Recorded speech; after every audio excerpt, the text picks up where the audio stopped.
Hello ladies and gentlemen, you're watching NDTV. Today India's middle class numbers more than 300 million people and it is growing rapidly.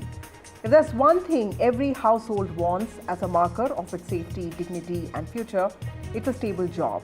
What can Budget 2025 bring in terms of jobs for the middle class is what we will try and discuss tonight. But let me also tell you what the government and the opposition have said in this regard. Now, based on the PLFS data, employment in India broadly shows an improving trend 2017-2018 onwards in indicators like labour force participation rate, worker population ratio and unemployment rate for people aged above 15.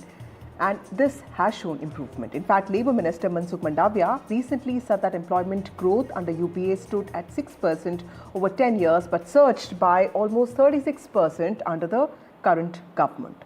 But the opposition, on the other hand, has said that unemployment in India is a ticking bomb and that the Modi government has not been able to address this problem effectively. Let's remember that if there are more jobs, that there is also an increased cost of living.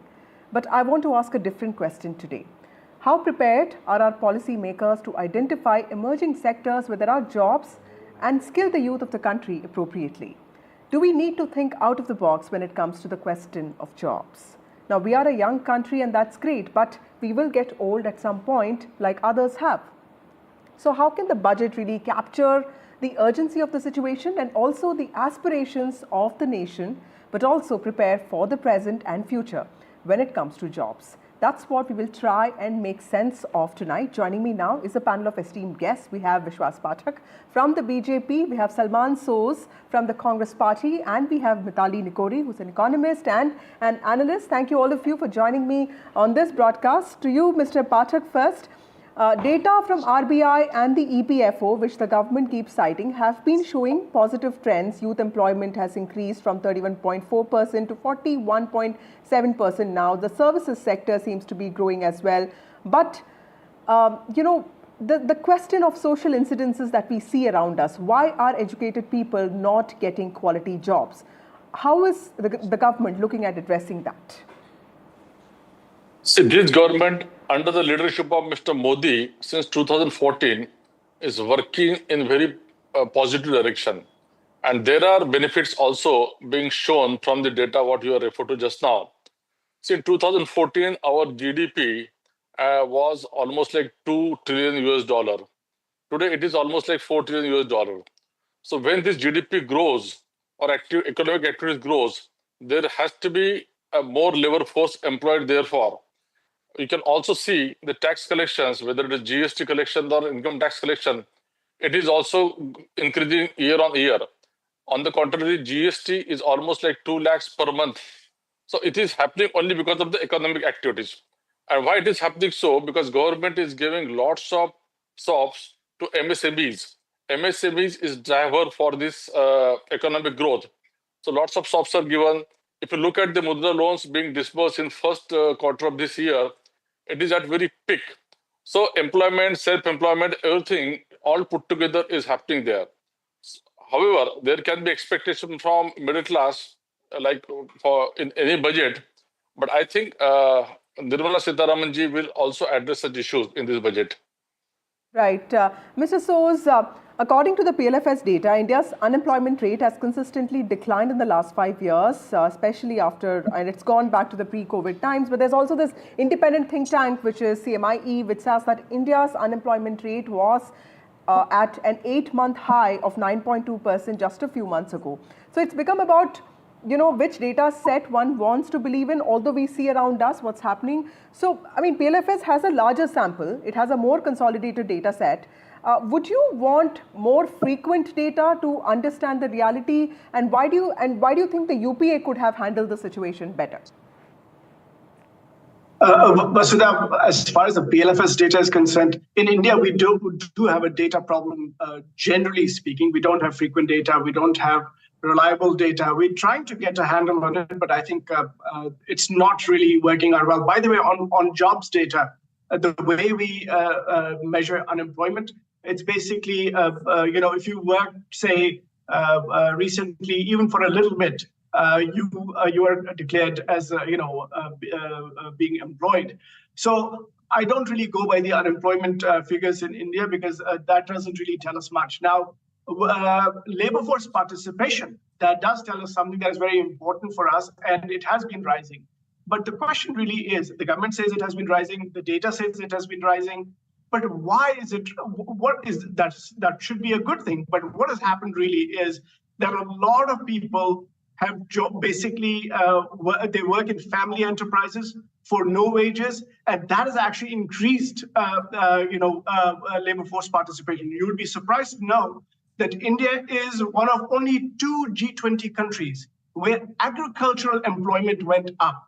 Now, Vasudha, and people watching at home know that agriculture in countries like India is backbreaking work.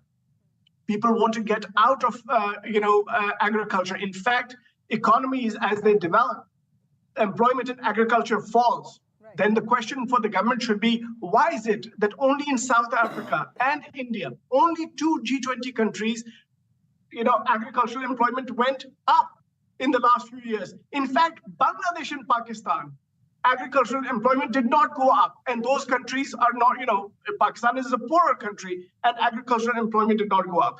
But if you step back from this data, or just this labor part, you have to think about what are the big issues that India confronts globally. The big issues, as far as I can tell, are, one, there are a lot more conflicts in the world. Climate change is a huge, huge problem that we did not have, we did not think of this 10, 15, 20 years back. And technological disruption. That's a huge thing as well. And of course, mixed in with that is Mr. Donald Trump and other things that are happening globally. And China remains dominant power. And we have a huge, huge trade deficit with China. So all these are massive challenges. I don't think the BJP has any answers to that. I don't think they're thinking strategically at all. Okay. I don't think people should expect that they're going to create any jobs. If they had to create jobs, they would have done it in the past. By the way, on this channel, NDTV, just some months back before the 2024 election, you presented CSDS data. There was a partnership between CSDS and NDTV. And what does that data show us? The post-poll survey says that jobs, inflation number 1, jobs number 2, if jobs were getting created, that would not be a big issue. But those two are the biggest issues facing Indians, and the BJP has no answer. Okay. Mitali Nikore, there's also been what I see is as a global structural shift to formalization of the economy, and India doesn't seem to be an exception in this. But, does this also limit the potential of formal job creation? Because I look around me, there are many of my friends who've become party planners. There are people in the makeup industry. There are also social media influencers. There are chefs. So does the government, do the policymakers have an understanding of what are the non-traditional jobs that are actually in emerging sectors where people can be skilled and can actually make money or at least have a stable livelihood? Or is it a very traditional approach that we have with respect to government jobs? Chalo, abhi, let's have some private sector jobs. Firstly, thanks a lot, Vasudha, for bringing me into the conversation. And, it's been fascinating to hear the discussion. What I would say is that there are 2 or 3 aspects, and I'll come to your question as well. The first aspect is, where are the jobs being created today? I think that is the biggest question that any, administration, whether it's BJP, Congress, or any other coalition that comes in, has to address. And if we look at, for example, the World Economic Forum's 2025 jobs report, it's very evident where are the jobs that are being created. The jobs are being created in tech industries. The jobs are being created in AI-focused industries. The jobs are being created in digital economy. So, these are the 2 or 3 areas where it's very essential for any government to foster an inclusive job creation approach, where it's not only the tech bros who get those jobs or who have those startups, but actually women and MSMEs and those who are in the marginalized groups who are also getting the skills to enter these industries, create their own enterprises, and then have jobs in those sectors. Right. Where has India, fared in this regard? I would say that there is a huge successful startup policy. There's a very very thriving venture capital ecosystem. We have been able to attract a lot of foreign funding into the startup ecosystem. However, at the same time, we also face a skill gap issue. Right. And a lot of people in our country, millions of people in our country, and predominantly women and small enterprises are still facing what I call a digital divide. And as a result, they are not able to understand, what are these jobs of the future. Data scientist is a job of the present and the future. And we have to upskill our population to understand their role in artificial intelligence. To a great extent, the government has understood this needs to be done, but there's still a lot more that needs to be done. Now, your other point on non-traditional jobs, This to just cut you short, I'm really sorry. Thank you all of you for joining me on this discussion.